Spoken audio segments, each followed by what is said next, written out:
Well, I gave you all my love and I gave you all my trust and I gave you everything that you need. But you only told me lies and you made me realize that, babe, you ain't no good for me. I can't be with you. 안녕하세요, 빌런입니다. 이번 영상은 태그 호이어 팬분들에게 욕먹을 각오를 하고 만든 리뷰 영상이에요. 애증의 브랜드죠.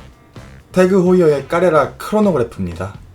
제게 이 모델은 의미가 있는 모델이에요. 제가 작년 초 유튜브를 시작했을 때 구독자가 와이프와 지인 2명이 전부였던 시절 며칠간 고민해서 올렸던 첫 번째 영상의 브랜드가 바로 태그 호이어였고 모델이 까레라 크로노그래프였네요. 고작 2년도 지나지 않았는데 제가 리뷰했던 그 모델 이후로 까레라 크로노그래프는 많은 변화가 있었어요. 리뷰를 준비하기 며칠 전 태그 호이어에서 신형 까레라 크로노그래프를 출시했습니다. 지금은 따끈한 구형이 되어버린 까레라 크로노그래프 스켈레톤 리뷰 시작합니다. 많은 분들이 태그 호이어란 브랜드에 대해서 비호감을 갖고 있다는 걸 알아요. 태그 호이어는 매뉴팩처라고 하기엔 무브먼트 분야에서 거대한 약점을 가지고 있죠. 자신들의 핵심 헤리티지인 크로노그래프를 제외하곤 거의 대부분의 모델에 스와치 에타 무브먼트를 베낀 셀리타의 무브먼트와 세이커 크로노 무브먼트를 개량해서 사용 중이네요. 그럼 태그 호이어가 가진 장점은? 제가 생각한 태그 호이어의 메리트는 버리는 라인업이 없어요. 오메가와 비교를 해볼게요.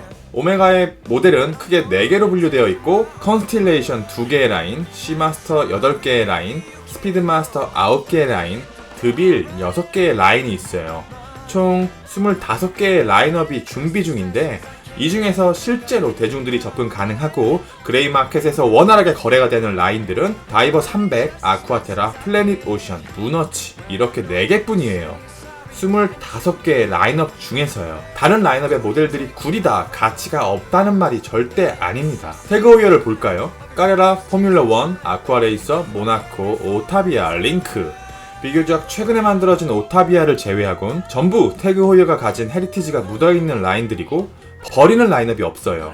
까레라, 태그 호이어의 역사 그 자체고 포뮬러 1, 엔트리로서 입문자들을 유혹하면서 아쿠아레이서, 대안이 없는 다이버 워치고 모나코, 역시 대안이 없는 사각사각 링크는 제가 좋아하는 라인이에요. 강인하고 투러치스러운 느낌의 이 모델은 현행 모델로 와서는 이미지가 조금 세련되게 바뀌었는데 구형 링크들은 정말 매력적인 모델들이 많죠. 영화에도 출연했었고 링크만의 독특한 브레이슬릿 디자인은 타 브랜드에서 감히 따라하지 못하고 있고 오타비아, 이 모델은 초기 출시 당시 무브먼트 이슈가 있어서 출시가 미뤄졌어요. 그리고 이 라인업이 출시되기 전에 지금은 단종되었나요? 헤리티지 라인업에 오타비아라는 모델이 이미 있었어요. 굉장히 이쁜 디자인의 크로노그래프 모델로요. 그 모델과는 연관성이 1도 없어 보이는데 오타비아라는 이름을 달고 새로운 라인으로 출시되었네요. 태그 호이어는 자신들이 가진 강점을 잘 알고 그 강점을 한 곳으로 집중할 줄 알아요. 그런데 태그 호이어의 매출을 담당하는 인기 모델들은 대부분 범용 무브먼트가 들어간 엔트리 계열의 모델들이에요. 제가 생각을 해봤죠. 다른 브랜드들과 다르게 오히려 엔트리 모델이 강세를 갖고 있는 이유는 뭘까? 반대로 말하면 인하우스 무브먼트가 들어간 플래그십 모델인 까레라 크로노그래프의 인기가 상대적으로 떨어지는 이유는 뭘까? 1860년대 호이어란 시계 브랜드가 탄생한 이후 100년이 지난 후에야 까레라가 세상 밖으로 나와요. 1960년대, 비교적 최근이죠.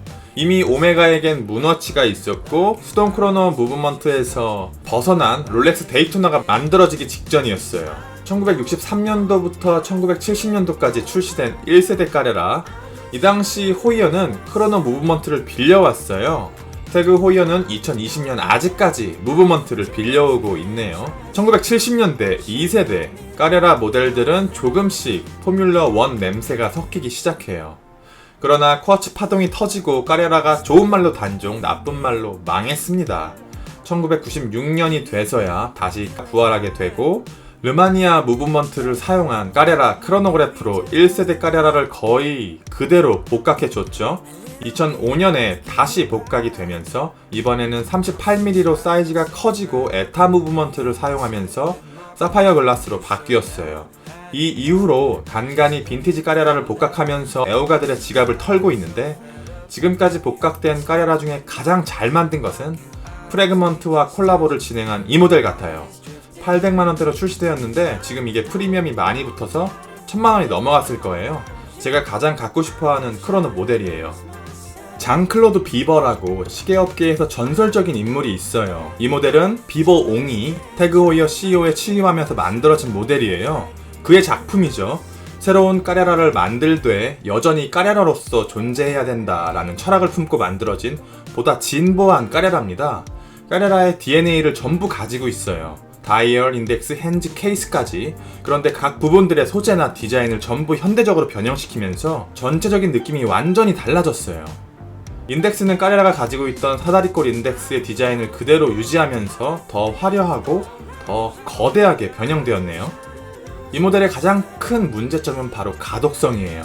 스켈레톤 형식의 투명한 다이얼은 시간을 읽는 걸 방해해요. 가독성이 떨어지는 모델들을 많이 보여드렸죠. 이 모델은 가독성이 떨어진다고 평가하는 걸 넘어서 정말로 시간이 안 보여요. 인덱스와 핸즈의 색상은 스켈레톤 디자인의 속살에 가려지고 짙은 파란색의 초침은 서브크로노의 초침과 겹쳐서 잘 안 보여요. 빠르게 샷을 넘겨볼게요. 시간을 한번 읽어보세요. 정말 어렵죠? 핸즈의 디자인 역시 스켈레톤 디자인을 그대로 살리면서 날것의 느낌 그대로예요. 최대한 접사를 당겨 봤는데 퀄리티는 훌륭한 편입니다만 문제는 역시 가독성이네요. 베젤 인서트는 세라믹입니다. 굉장히 고품질의 세라믹 인서트로 이 정도의 퀄리티는 현행 시마스터에서 본 게 마지막인 것 같아요. 퀄리티 면에서는 흠잡을 데가 없습니다. 음각으로 파여있는 폰트는 레이저로 인쇄한 것처럼 깔끔하고요. 까레라의 DNA를 유지하면서 케이스 디자인을 변형시켰는데 더 단순해지고 더 강렬해졌어요. 미래지향적으로 바뀐 이 케이스 디자인은 스마트워치를 염두에 두고 디자인한 게 아닌가 싶어요. 거기다가 케이스의 디자인이 일반적인 모델들처럼 일체형이 아니라 여러 부분의 부품들을 합쳐서 만든 모듈식 디자인이에요. 쉽게 말하면 조립식입니다. 12개의 부품을 조립해서 만든 케이스라고 하네요. 이렇게 모듈식으로 케이스를 만들게 되면 제작 비용이 획기적으로 준다고 하네요. 이 모델의 사이즈는 45mm로 정말 거대해요. 제가 보유했던 세이코 마린마스터 역시 45mm로 동일 사이즈인데 두 모델의 체감적인 사이즈가 엄청 나는 건 각각의 모델에 들어간 케이스 디자인의 근본이 완전히 달라요. 직선적인 요소가 대부분인 까레라는 거대한 사이즈를 숨길 만한 요소가 거의 없지만 곡선적인 요소가 대부분인 마린마스터는 거대한 사이즈를 입체적인 베젤 디자인을 포함해서 곳곳에 숨겨두었어요. 까레라와 마마, 스펙상으로는 비슷한 두 개의 모델이 손목 위에서는 2mm 이상 차이가 나 보이네요. 측면 디자인을 볼까요? 매우 단순해요. 그래서 16mm의 두께를 숨길 만한 공간이 존재하지 않아요.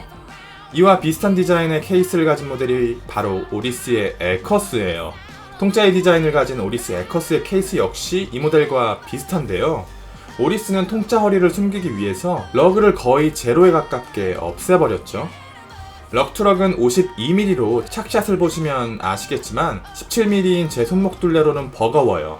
두께는 16mm로 비교적 두꺼운 편이고 러버 스트랩을 결착했음에도 티타늄 카본 코팅이 된 스틸을 적용했음에도 157g으로 매우 무거운 무게고요. 크고 두껍고 무겁다. 거기다가 거대한 몸집을 외적으로 숨길 만한 디자인적인 요소가 없다. 그러나 이 모든 단점들에도 불구하고 명기 디자인을 토대로 만들어진 케이스인데다가 케이스백이 거의 튀어나와 있지 않아서 손목과 시계 사이에 빈 공간이 없이 밀착되기 때문에 착용감은 신기할 정도로 좋은 편이에요. 서양에 비해서 얇은 손목을 가진 사람들이 많은 한국에서 유려하고 잘 빠진 디자인을 가진 이 모델이 많이 팔리지 않는 건 애초에 이 모델을 착용할 수 있는 손목을 가진 사람들이 거의 없어요. 케이스백은 시스루백으로 호이어 01 무브먼트를 그대로 볼 수 있게 해두었어요. 시계의 심장 박동을 느낄 수 있고 매우 높은 수준의 아름다운 피니싱 무브먼트를 볼 수 있는데 제게 이 시스루백은 태그 호이어의 괘씸한 의도가 보여요. 무브먼트 이야기를 해볼게요. 이 호이어 01 무브먼트는 말씀드린 대로 비버 옹이 태그 호이어 CEO로 넘어오면서 만든 작품이에요. 비버 옹의 철학은 이거였어요. 인하우스 무브먼트를 개발할 필요는 없다. 타사 무브먼트를 사용하지만 겉으로 보이기에는 다르게 보여야 한다. 인하우스 무브먼트를 개발하는 데 들어간 천문학적인 비용을 생각하면 CEO 입장에서는 충분히 나올 수 있는 생각이라고 보는데 비버옹이 예측하지 못한 요인이 하나 있었어요. 과거와 다르게 시계 애호가들의 시계 및 무브먼트에 대한 식견이 훨씬 더 방대하고 깊어졌다는 거예요. 요즘 태그 호이어 무브먼트에 대한 상식은 일반인들조차 알고 있죠. 호이어 01 무브먼트는 인하우스 무브먼트라고 평가받지 못해요. 이 무브먼트는 태그 호이어가 가지고 있던 1887 무브의 심미적인 변형에 그친 수준인데다 1887 무브먼트도 세이코 6S37 크로노 무브를 베이스로 만들어졌을 뿐 아니라 이 무브먼트 제작에 필요한 부품들을 태그 호이어에서 자체 제작하는 게 아니라 메인 플레이트와 브릿지 정도를 제외하고 많은 부분을 외주를 주는데 무브먼트에서 가장 중요한 부품인 헤어스프링 역시 외주를 줘요.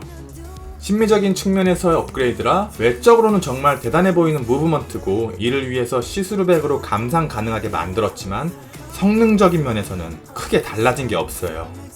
이미 무브먼트에 대한 식견이 높은 수준에 올라온 시계 애호가들을 납득시키지 못하는 것을 깨닫고 다시 인하우스 무브먼트 개발에 뛰어드는데 그 결과가 바로 호이어 02 무브먼트예요. 골드핸드라고 불리는 비버옹의 실패라고 생각됩니다. 태그 호이어가 호이어 02 무브먼트처럼 엔트리 계열에도 들어가는 괜찮은 수준의 인하우스 무브먼트를 개발해서 넣어준다면 러그의 디자인이 독특하기 때문에 서드파티 브레이슬릿이나 러버를 사용하는 건 불가능하고요. 이 모델은 러버를 기본으로 만들어진 모델 같고 브레이슬릿을 착용하기엔 시계 자체의 무게가 너무 무거워 보이네요. 전설적인 디자인을 가진 까레라 크로노그래프가 세상에 처음 나왔을 당시 그것이 가진 사이즈는 고작 36mm에 불과했어요. 현대에 와서 더 드라마틱하고 더 현대적인 감성을 입었지만 저는 다시 과거의 그 까레라를 가끔씩 볼 수 있는 복각을 통해서가 아니라 지금 매장에 가면 만날 수 있었으면 좋겠네요. 리뷰는 여기까지고 빌런이었습니다. 감사합니다.